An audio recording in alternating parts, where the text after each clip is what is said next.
You know, when I was in California, I read what became a best-selling book, and it was called Chicken Soup for the Soul. And all it was really was it was just a collection of short anecdotes, not really even stories. They were,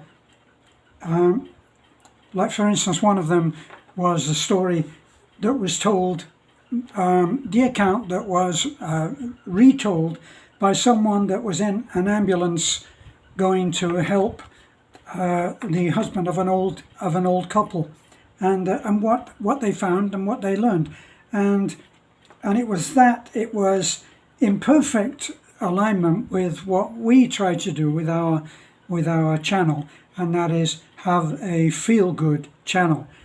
And this thing, Chicken Soup for the Soul, the reason that I'm doing this is because it seems to me that nowadays it's so very difficult to find good news. It's almost like you have to produce good news. You have to create good news, and that can't be a bad thing either, can it? But for me, that particular book just it illustrated how telling somebody a good story as opposed to telling them a negative story is extremely beneficial. So it made me think of the video as talking of the power of a good story, a good success story. And any time that I felt alone, that surely this is only happening to me, it's only me that's failing like this, it's only me that feels that bad, it's only me that's, the whole, how you can slide into this victim thing if you're really not very careful.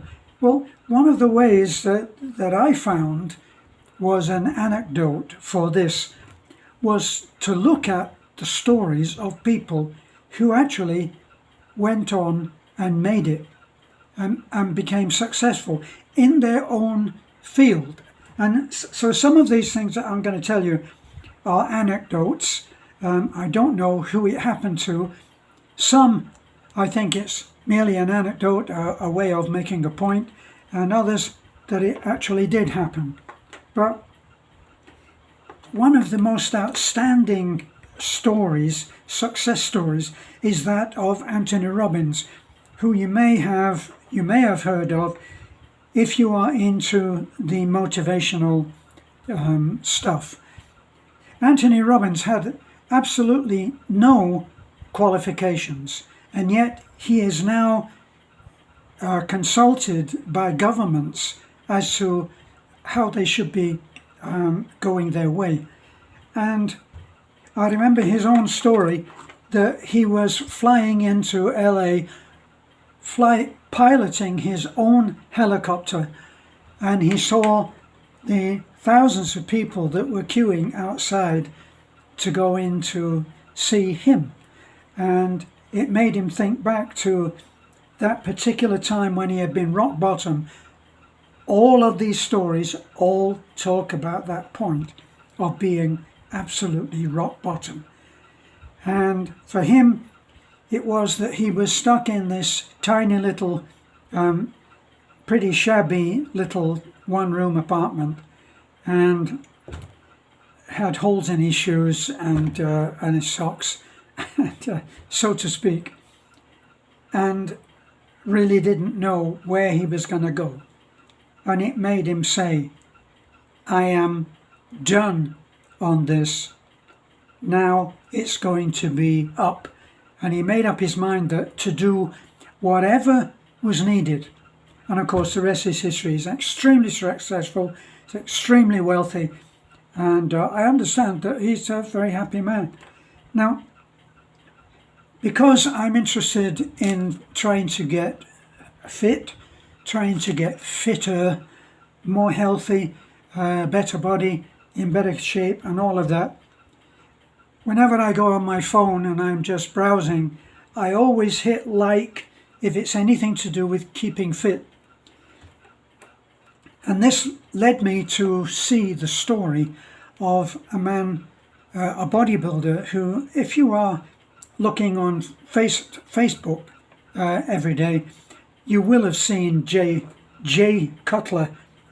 He is a Mr. Universe, I think it was, and he won that twice.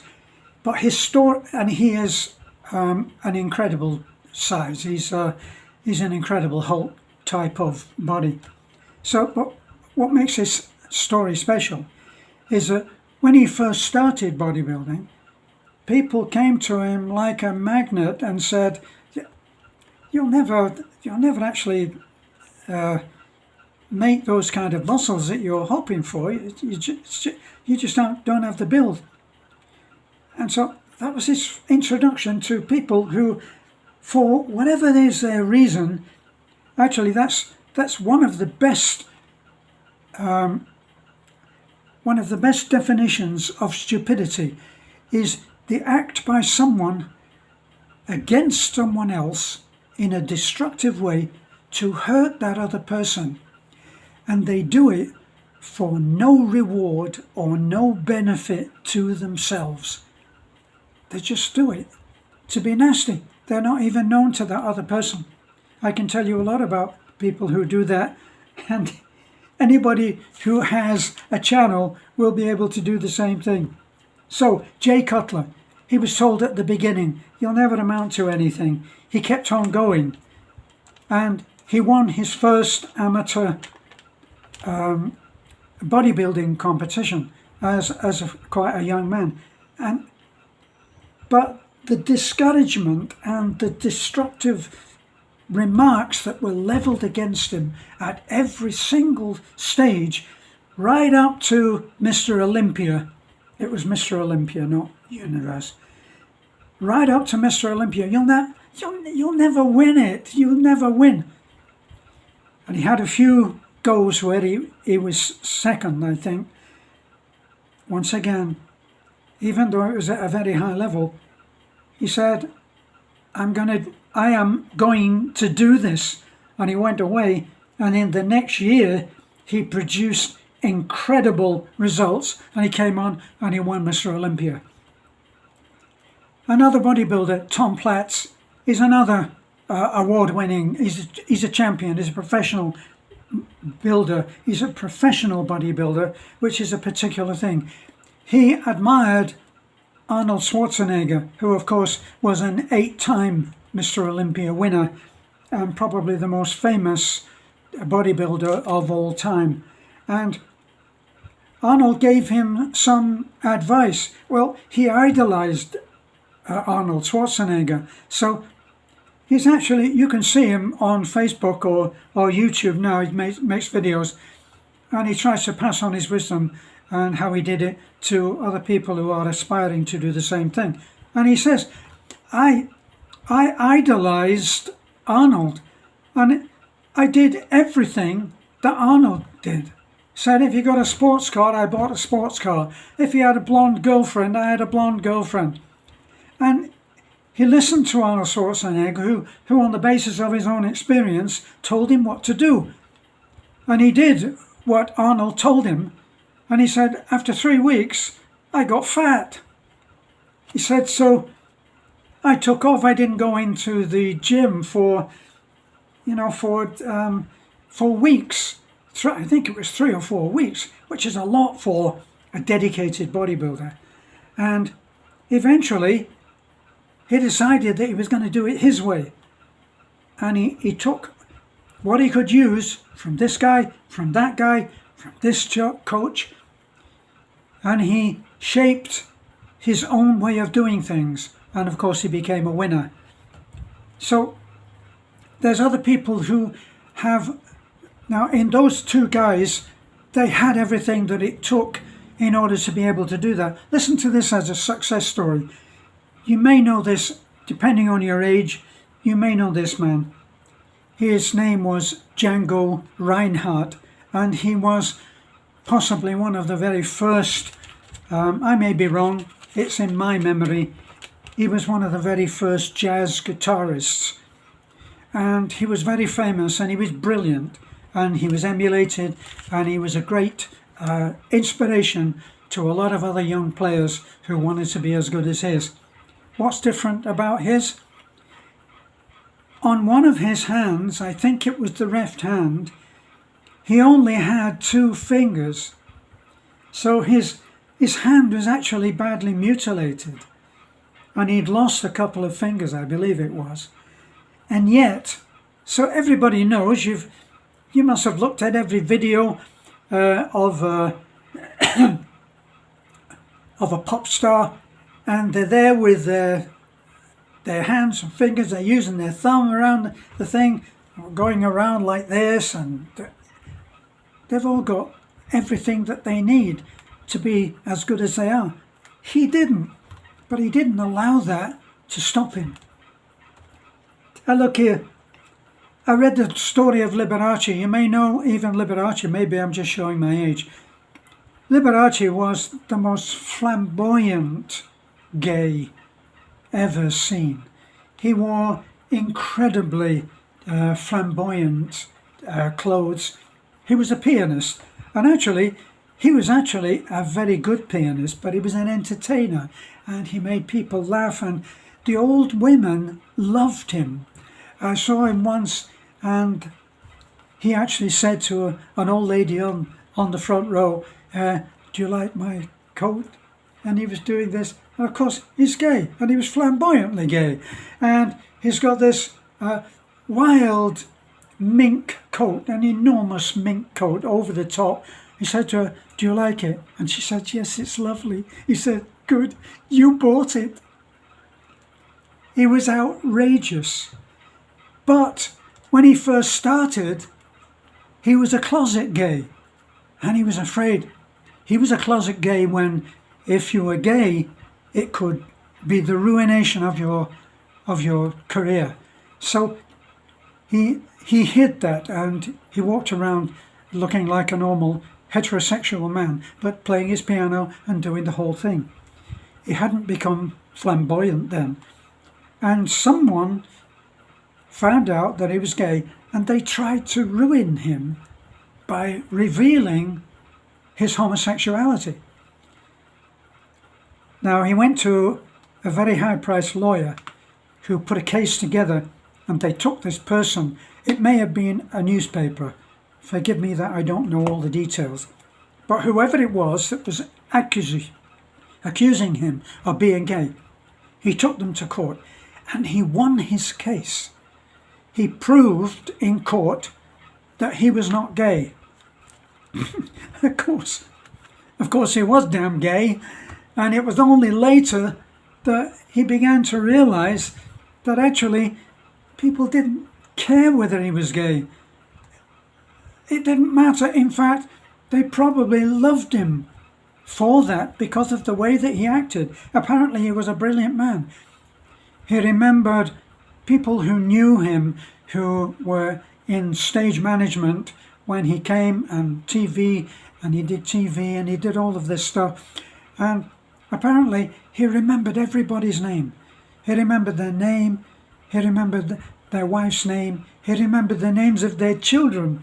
And sometimes if he asked the birthdays of the children, he remembered the birthdays of the children. People loved him. He was a lovable guy. So instead of it ruining him, what he feared most, he finally said, what the hell? And he became a flamboyant gay. What in my politically incorrect background, they would have said he was a flamer. He became known for that. So, what's the next? Now, I like this particular story because it's of some, these are two stories. This one is actually true, but I don't know the name of the person. She was an opera singer, but she was from the grassroots. She was not rich. She was not able to have all of the college education, but she was this outstandingly brilliant singer, a diva.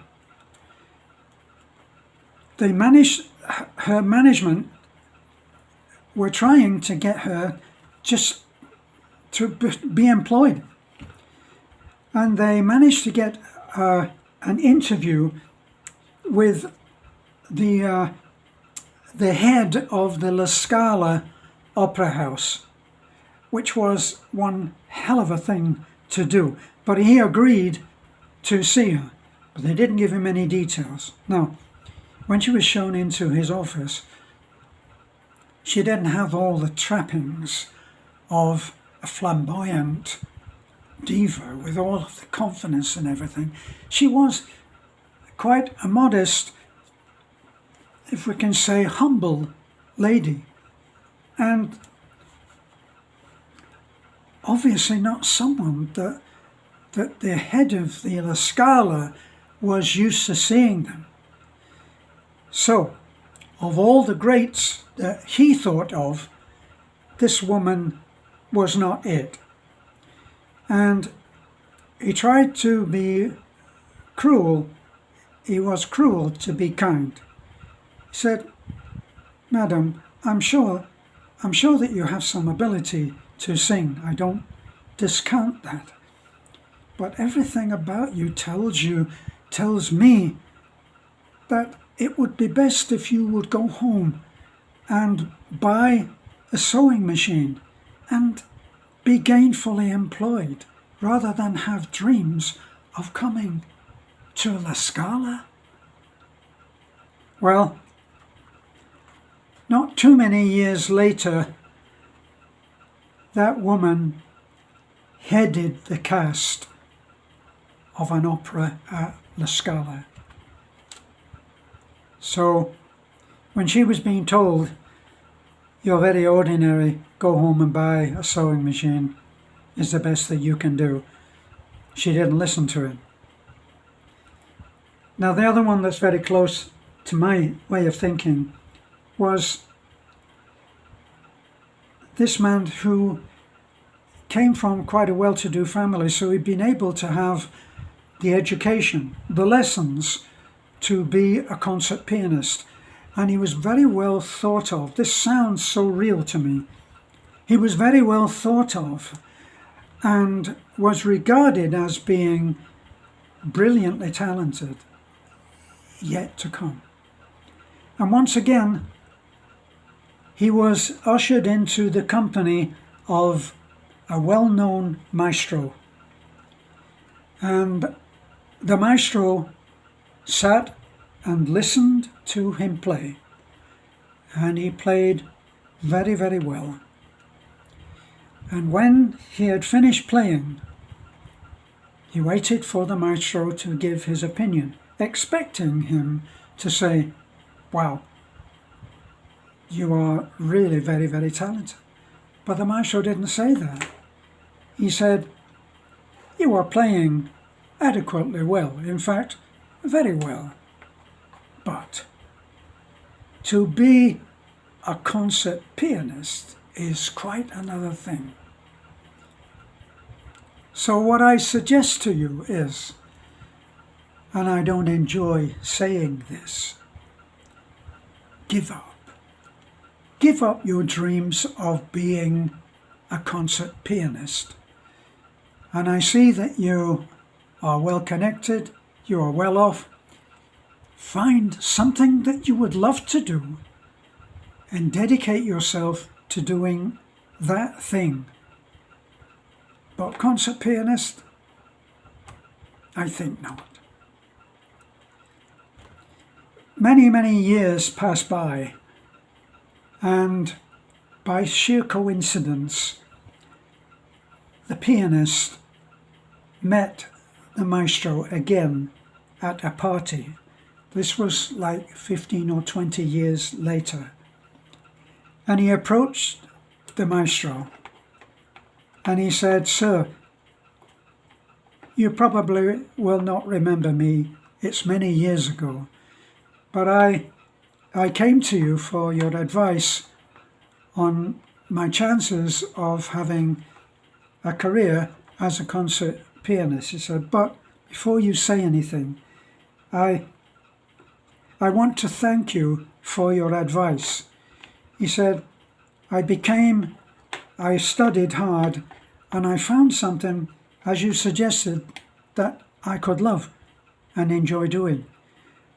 And I studied architecture and I found that I had a natural talent for it.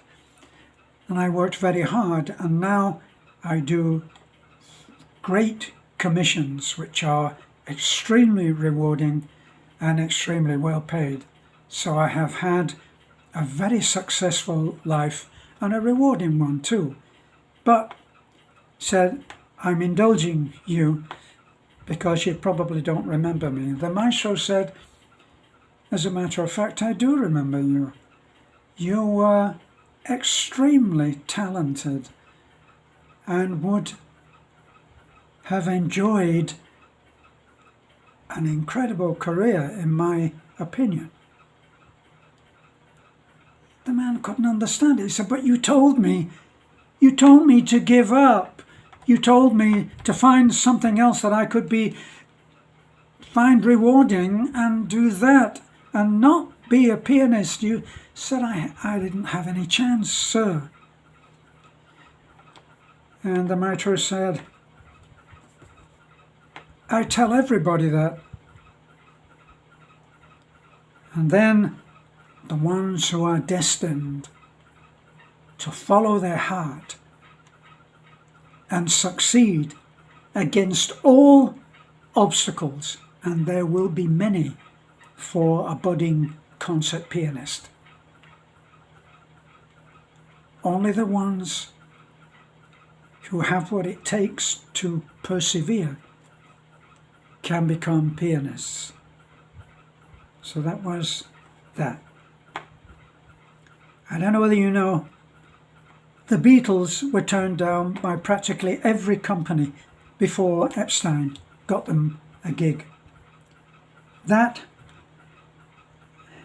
Victor Borge, the great comedian, concert pianist as well, great musician, I heard him say once about, he said his uncle was a great inventor of beverages, and he invented a beverage that was called 3-Up, and he put it on the market, but it didn't work, he said. So he worked on it again and he called it 4-Up. Still no luck. He invented another drink with a different taste, 5-Up. Still no success. So he gave it one try and he called it 6-Up. But then he sold the rights to another company, and he'll never know how close he came to success. So, what's the next one to end off with? Is the most current thing that you probably have seen, and that is Sylvester Stallone. Sylvester Stallone, I heard this story, whether it's true or not, I don't know, but it sounds great. He had already sold his dog because he didn't have any food. He got in his apartment and he put black plastic to all the windows, so there was no natural light coming in the windows. He turned all of the clocks off. He turned the phones off. He had no idea whether it was day or night. And he did not come out of there for 3 weeks until he had written Rocky. Up to that point, he had no idea that he could ever be successful. But he created that story, and he marketed himself for that story with only one condition. He wanted to play the part of Rocky, whereas other people wanted Paul Newman or somebody like that. And he said no. And he turned down, remember, he was broke. He turned down as much as $350,000. We're talking now 20 something years ago or more.